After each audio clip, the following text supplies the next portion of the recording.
আমরা ভিয়েতনাম গিয়েছিলাম। ভিয়েতনামের হ্যানয়তে ছিলাম। হ্যানয় থেকে আমরা হ্যালং বে গিয়েছিলাম। এবার হ্যালং বেতে কিছু দূর যাওয়ার পরে মাঝখানে আমাদের ক্রুজটাকে থামিয়ে একটা মানে এর মধ্যে আমরা গিয়েছিলাম।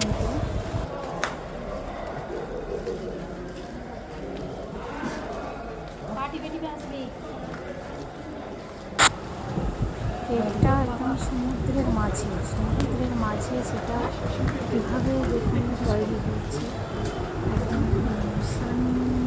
সানসেট। তো কয়েকটা সিঁড়ি আছে, মোটামুটি 100 সিঁড়ি ভেঙে তারপর আমরা ওর মধ্যে গিয়েছিলাম। তো আমাদের গাইড যিনি ছিলেন, সেই গাইড ছেলেটা সে আমাদেরকে বলে দিচ্ছিল যে কত বছর আগে এটা কীভাবে তৈরি হয়েছিল। তো এটা একদমই মানে অরিজিনাল, না ম্যানমেড, না আর্টিফিশিয়াল, কোনো কিছু নেই।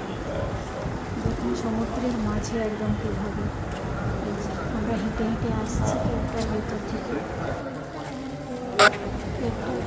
আমরা হেঁটে আসছি। তো তারপরে আবার আমাদেরকে কিছুক্ষণ ওখানে ফটো শ্যুট করে তারপর আমরা আবার আমাদের ক্রুজে চেপেছিলাম। তো 9 কিলোমিটার পুরো এই কেকটা আমরা হেঁটেছিলাম।